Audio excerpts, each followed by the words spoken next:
안녕하세요.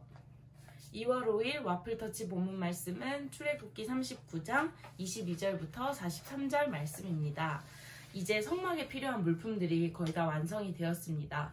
그 중에서 오늘은 제사장이 그 성막에서 입는 옷, 에봇에 대한 내용이 나오고 있습니다.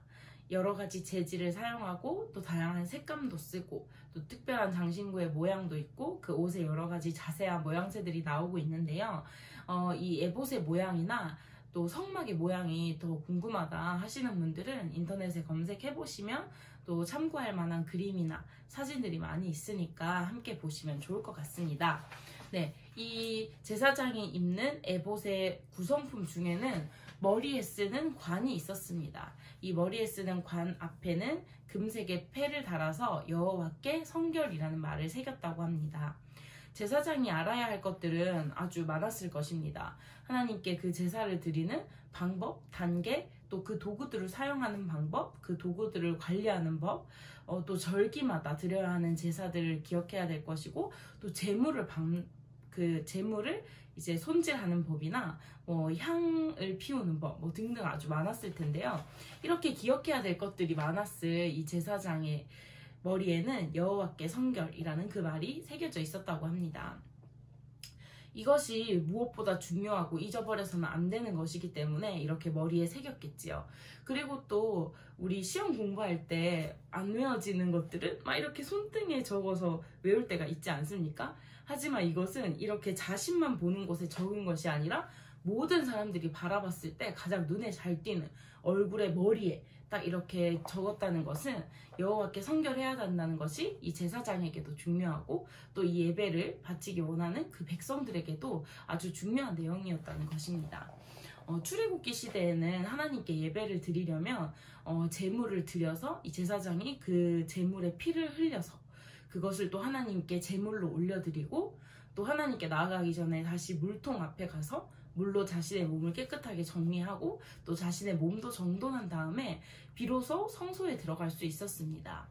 이게 하나님께서 이 과정에 필요한 모든 도구들 또 방법들 어떻게 제단을 해야 되고 어떻게 만들어야 하는지까지 사소하게 또 구체적으로 알려주실 정도로 이 제사의 아주 중요한 부분이었습니다. 이렇게 해서 성결하게 되어야지만 우리가 하나님께 나아갈 수 있었고 또 하나님께서는 성결한 자가 드린 예배를 받으셨습니다.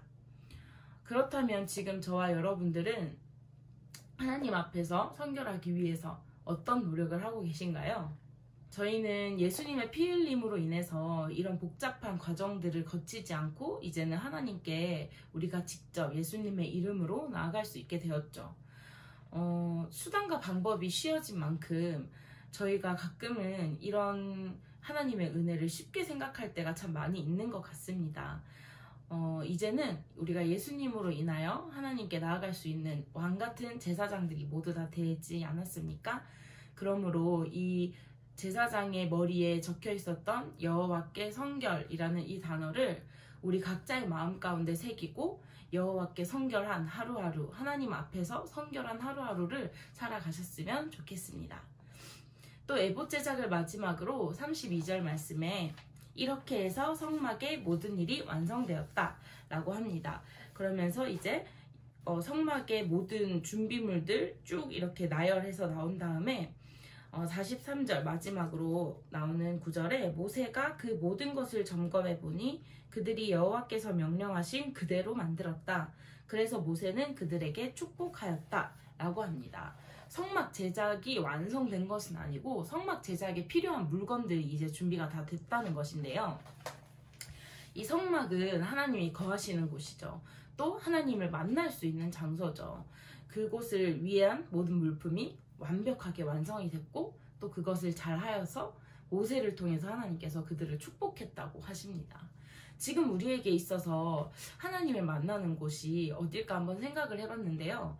지금 또 특별한 시기에 저희가 살고 있지 않습니까? 이 시기에 성막을 저희 각자의 가정이라고 각자의 거처, 우리의 집이라고 볼 수 있을 것 같습니다. 코로나19 때문에 이제 교회에서 모이는 것이 어렵게 된 이 상황에서 가정에서 신앙생활하는 시간들이 다 늘으셨을 거예요. 가정에서 예배를 드리면 좋은 점이 참 많은데요. 편안한 마음으로 또 이 예배에 나아갈 수 있고 또 남들 시선에서 자유롭게 하나님을 만날 수 있다는 그런 점이 좋고, 또 시간에 쫓겨서 교회에 가지 못했던 분들도 자신이 할 수 있는 시간에 우리의 최선의 이제 마음을 들여서 예배를 드릴 수 있다는 점이 참 좋긴 하지만, 또 반대로는 이 집에서 예배 드리는 기간이 늘어남에 있어서 이런 고충들이 많이 들려오는 것 같아요. 집에 있으니까 너무 편해서 예배를 그냥 집중하지 않고 드리게 된다. 예배를 드리고 있다가도 자꾸만 다른 것들이 눈에 들어온다.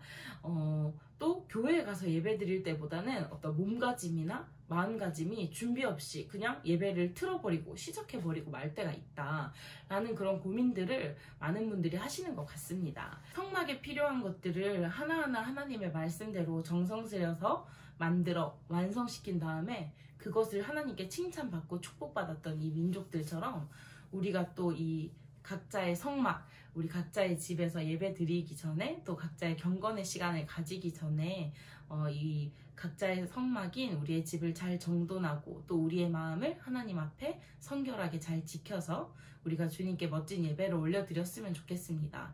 그리하여서 우리가 있는 곳에서 하나님의 축복과 은혜를 넘치게 받는 우리들이 되었으면 좋겠습니다. 감사합니다.